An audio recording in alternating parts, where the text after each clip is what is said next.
नमस्कार आप सभी को। नदियों में आज हम पढ़ने वाले हैं बंगाल की तरफ गिरने वाली नदियों में चंबल के बाद उसकी सहायक नदी बनास के बारे में। बनास का उद्गम कहाँ से होता है, कितने जिलों में बहती है, क्या इसकी विशेषता है, हमेशा सवाल आता है। तो चलिए, खमनोर की पहाड़ियाँ आपको याद आता ही होगा, और नहीं तो आज याद हो ही जाएगा कि बनास नदी सबसे पहले अपन कर लेते हैं इसका उद्गम। मैपिंग बाद में करेंगे, है ना।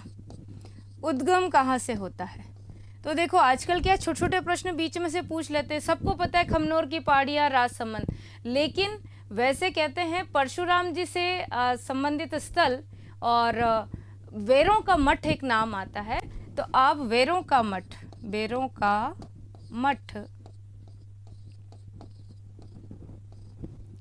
खमनोर की पहाड़ियाँ राजसमंद। अब ये राजसमंद से चित्तौड़, भीलवाड़ा, अजमेर, टोंक, सवाई माधोपुर 6 जिलों में इसका क्या होगा, प्रवाह होगा, है ना। तो 6 जिलों में ये बहेगी, लेकिन उससे पहले देखते हैं अपन कि ये जो उद्गम हो रहा है कहाँ से, खमनोर की पहाड़ियाँ, राजसमंद याद करें, लेकिन वेरों का मठ भी याद रखो, बनास। ये आपको पता है बनास की सबसे बड़ी सहायक है अपन, चंबल की सबसे बड़ी सहायक नदी है, ये भी अपन जानते हैं किस तरफ से है, अभी बात करेंगे अपन। तो 6 जिलों में प्रवाहित होती है। कहाँ से, तो ये 6 जिले ऐसे देखो, इसका प्रवाह है 6 जिलों में, 6 जिले। तो 6 जिले कौन से हैं,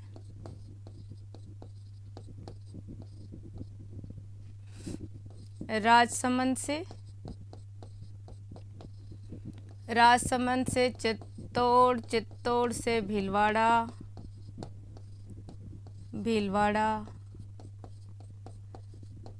भीलवाड़ा से अजमेर,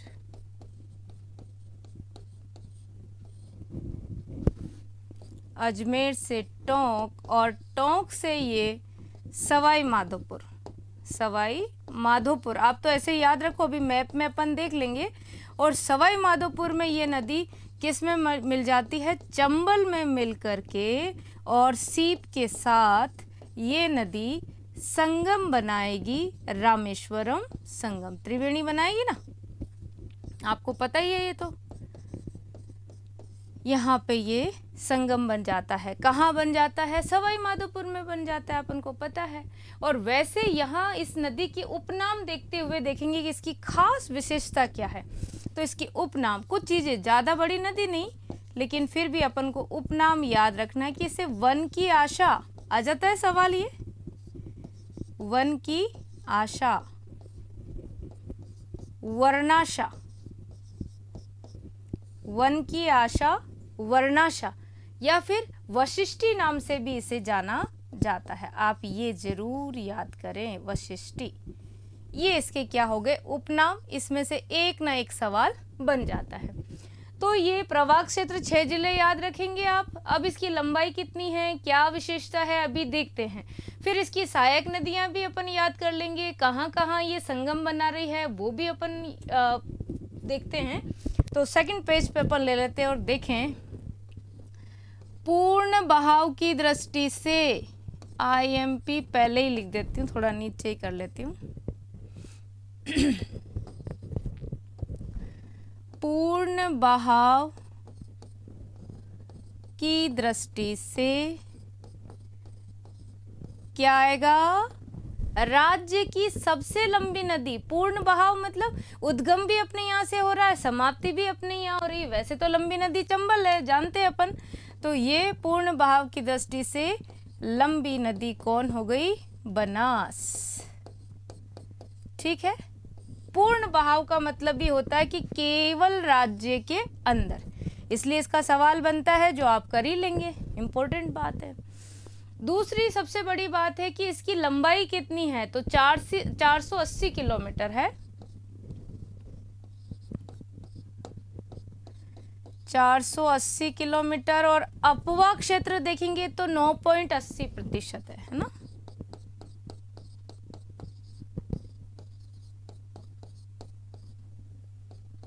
अब देखो इस नदी की और बात है कि ये क्या करती है, आपको रेत बजरी समझ में आती होगी ना, इस नदी के पेटे में मिलती है। आए दिन अपन बजरी माफियाओं की खबर सुनते रहते हैं, तो इस नदी की जो पेटे में है, तल में है, वो बजरी और रेत सर्वाधिक प्राप्त होती है। ये बात तो आपको वैसे ही याद रखने की है। और इस नदी का जो बहाव क्षेत्र है ना, इन 6 जिलों में आप देख रहे हो, और अगल बगल का जो क्षेत्र है उनमें भूरी मिट्टी का विस्तार होता है। आपको बात याद रखनी है। अब अगली बात आती है कि ये वैसे तो पूर्ण बहाव की दृष्टि से क्या है भाई, सबसे लंबी नदी है राज्य में, और वैसे चंबल नदी है, लेकिन ये सर्वाधिक क्या बनाती है, त्रिवेणी संगम बनाती है। ये बात भी अपन को याद करनी है। सर्वाधिक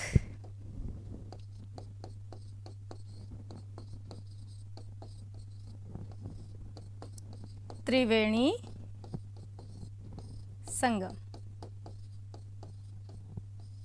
इसी नदी पे बनते। अब देखो कौन कौन से बनते अपन देख लें क्या, यहीं पे नाम याद हो जाएगा। एक ना एक संगम पूछा जाता है, कौन कौन सी नदियां कहाँ बनाती। तो पहला संगम ये कहाँ बनाएगी, तो प्रथम संगम बनाएगी ये बिगोद में, और बिगोद भीलवाड़ा में है ना, बिगोद भीलवाड़ा। और यहाँ बनाएगी बनास, बेड़च और मेनाल। ये लो, ये 3 नदियां। दूसरा संगम बनाएगी कहाँ पे, तो आपने टोंक के अंदर राजमहल सुना होगा,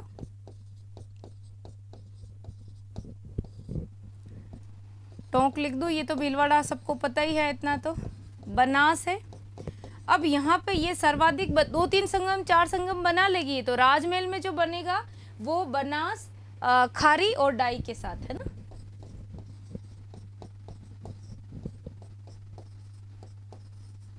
ये डाई नदी। ऐसे ही और देखते हैं, संगम की बात कर रहे हैं अपन। ये तो यहाँ देखो ये फर्स्ट बन गया। अब अपन थर्ड की बात कर रहे हैं, तो थर्ड कहाँ बनेगा, बिगोद राजमहल आपने इसमें देख लिया। एक बनता है देवधाम जोधपुरिया में, देवधाम जोधपुरिया नाम सुना है, बिल्कुल सुना है, सिविलाइजेशन वाले चैप्टर में भी सुना है जोधपुरिया। तो यहाँ पे संगम बनाती, बनास ही बनाती, लेकिन एक नदी है बांडी और माशी,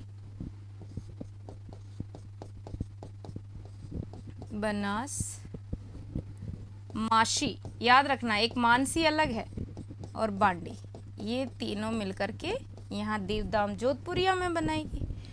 और संगम कौन सा बनता है, तो देखते हैं। सर्वाधिक संगम बनाने वाली नदी, तो 1 तो 3 तो ये बनी गए, चौथा आप देख के आए हैं रामेश्वरम में, जो लिख ही लिया है, तो ये चौथा फिर से अपन मेंशन कर लेते हैं। बनास, चंबल और सीप। 100% एक ना एक सवाल इसमें से पूछा जाता है, इसलिए हम इस चैप्टर को हॉल पूरा ब्रैकेट लगा के IMP कर दीजिए। कौन सी नदी का संगम कहाँ बनता है बनास के साथ मिलने से, तो याद रखेंगे ना अपन, त्रिवेणी संगम सर्वाधिक बनाती है, 4 बन गए। और वैसे यदि अपन देखें तो आप याद रखिएगा कि ये जो बनास नदी है, इसमें राजसमंद में एक सभ्यता स्थल सुना होगा आपने, गिलुंड। तो गिलुंड क्या है, इसी नदी के किनारे स्थित है। ये भी लाइन में यहाँ लिख देती हूँ, गिलुंड सभ्यता किस नदी के किनारे है, तो बनास नदी के किनारे। कहाँ है, तो राजसमंद।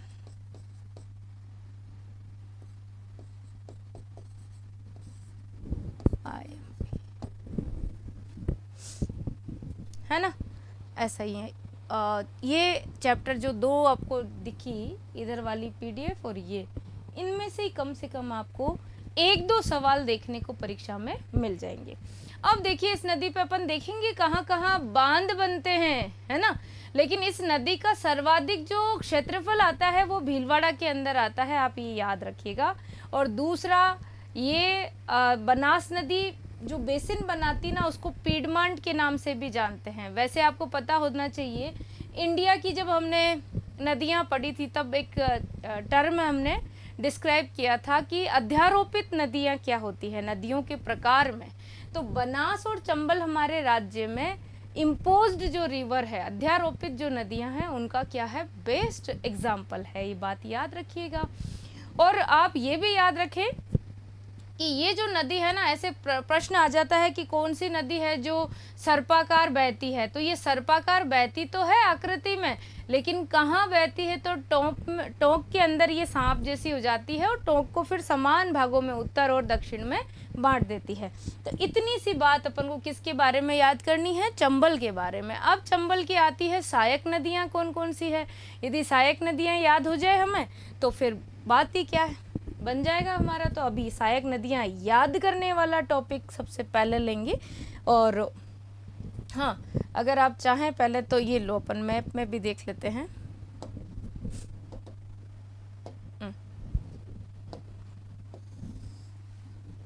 ये लो, ऐसे इसको ले चलते हैं अपन, 6 जिलों में निकालेंगे, है ना। तो आप देखो ये राजसमंद से निकलेगी। पहले तो अपन क्या बना लें, निशान बना लेते हैं कि 6 जिले होने चाहिए। तो आप जैसे ही राजसमंद से इस नदी को निकालेंगे, राजसमंद से ये चित्तौड़, चित्तौड़ से भीलवाड़ा, भीलवाड़ा से टोंक, टोंक से अजमेर, अजमेर से ये नदी फिर कहाँ चली जाएगी, सवाई माधोपुर में यहाँ मिल जाएगी। तो इसका बड़ा मैप अपन यहाँ बनाते हैं।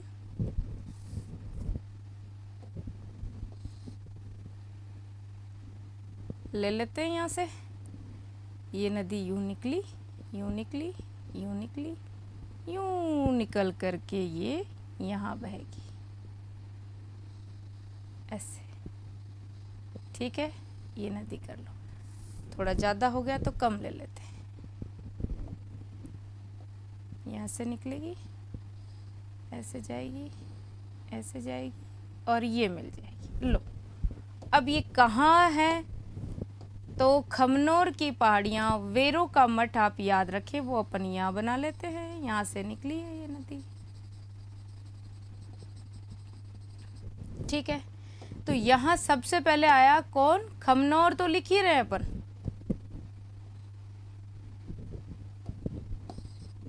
खमनोर, ये खमनोर हमें लिखना है।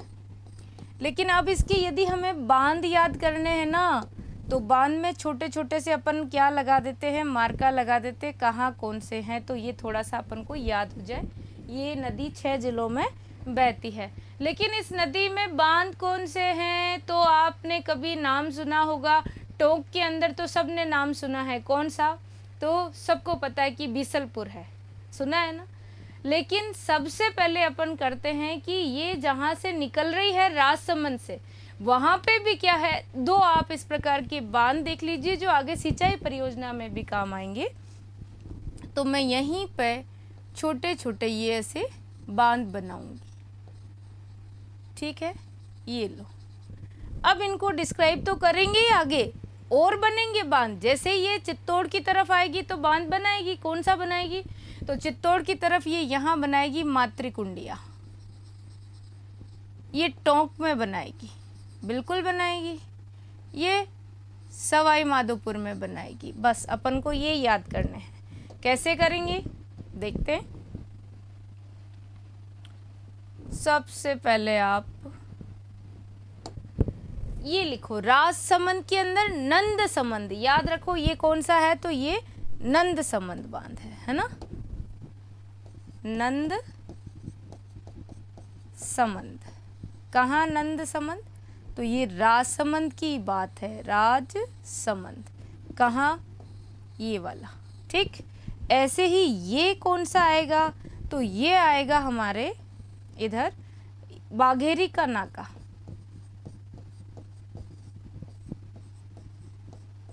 बाघेरी का नाका, ठीक है। और यदि बाघेरी का नाका भी राजसमंद में है, चित्तौड़ में बात करेंगे तो यहाँ इसको ऊपर ले जाते हैं। आप सब ने नाम सुना है मातृकुंडिया, सुना है ना। तो तो मातृकुंडिया बांध बनेगा कहाँ? राजसमंद में बनेगा, बनास पे बनेगा।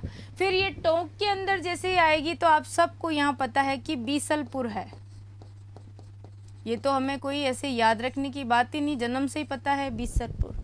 और जैसे ही हम बात कर ले आगे कि ये सवाई माधोपुर में आपने ईसरदा बांध सुना है, यहाँ कर देती हूँ ईसरदा, ईसरदा बांध, ये भी बनास में है। तो ये 5 तो अपन क्या कर लेंगे? बांध कर लेंगे ऐसे। और ये इस साइड में रहने देते हैं। ये हमारे बात हो गई किसकी? बांध की, ईसरदा बांध। तो बांध बन रहे हैं कितने? बांध कौन सी नदी पे बन रहे हैं? बनास पे बन रहे हैं। कहाँ कहाँ बन रहे हैं? ये अपनों ने देख लिया। अब ये नदी जैसे ही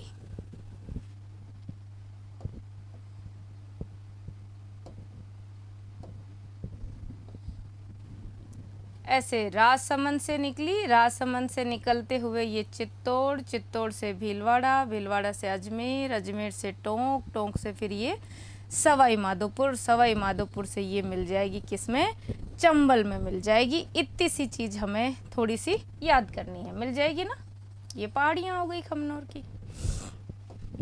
अब ये नदी, ये चंबल है, चंबल में मिलेगी ना।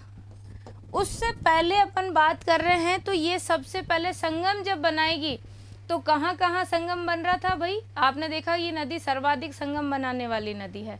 पहला संगम बन रहा था बिगोद भीलवाड़ा के अंदर, टोंक में 2 बन रहे थे और सवाई माधोपुर में बन रहे थे। तो अपन बात करेंगे यहाँ कि ये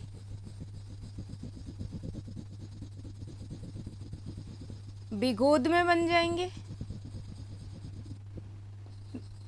ये बीसलपुर में बन जाएगा,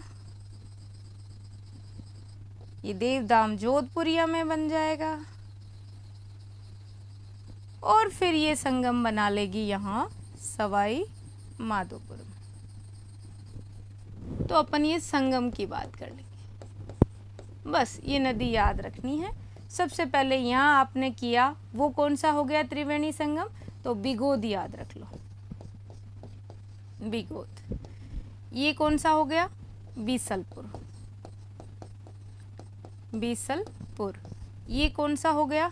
तो आपने नाम सुना है बीसलपुर, तो खैर था ही राजमहल का नाम बीसलपुर, या बीसलपुर राजमहल लिख देती हूँ, वैसे याद रहे तो आपको राजमहल। पास में ही है राजमहल। और ये देवधाम जोधपुरिया, ठीक है, यहाँ संगम बन रहा है। और ये कौन सा बन रहा है? तो ये रामेश्वरम बन रहा है, सवाई माधोपुर। अब यहाँ कौन सी नदियाँ हैं भाई?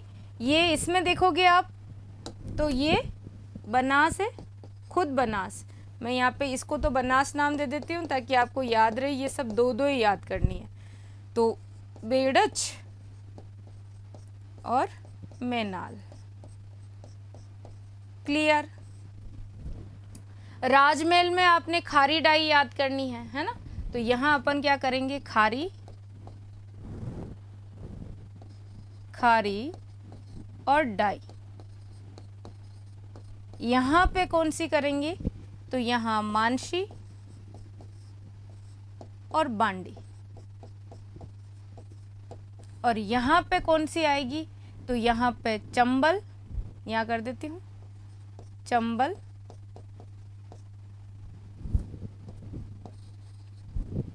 इधर लिख देते सीप प्लस चंबल, और बनास खुद है ही।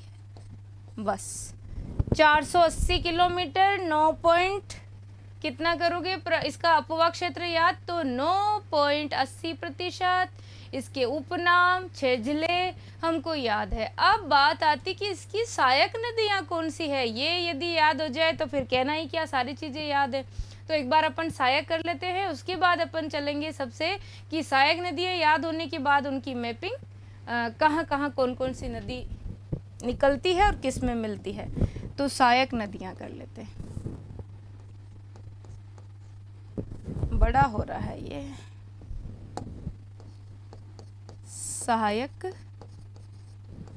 नदियाँ। ठीक है, अब सहायक नदियों में सबसे पहले किसकी बात कर रहे हैं अपन, तो बनास की कर रहे हैं, है ना। इसमें सबसे पहले क्या करेंगे, तो ये तो अपनी हो गई हेडिंग। यहाँ अपन चलेंगे बनास में,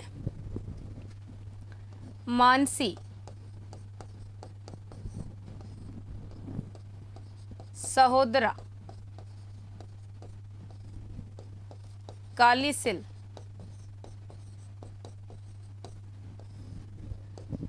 मानसी, बांडी,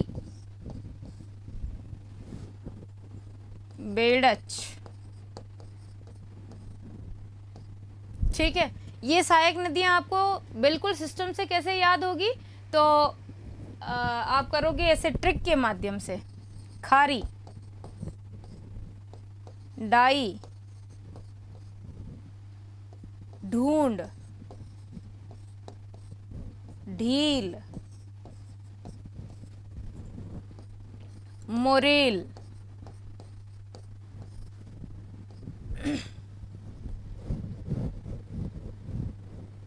कोठारी कर देते हैं पहले। कोठारी, मोरेल, मेनाल और गंभीरी। गंभीर अलग है, गंभीरी, ये इसकी सहायक नदियां हो गई। सिंपल सी बात है, एक सेकंड के अंदर अपन याद कर दे, फिर इनका अपन कहाँ से ये निकलती है और किस किस जगह मिलती है वो अपन बात कर लेंगे। तो सबसे पहले सहायक नदियों में आप बात करते चलो, मानसी है, तो अब बनास भी क्या है, स्त्रीलिंग है। सारी नदियाँ स्त्रीलिंग है, क्योंकि ऐसे तो कहती नहीं बनास बहता है, हम ऐसे बिहारियों की तरह तो बोलेंगे नहीं, बनास बहती है एक्चुअल में।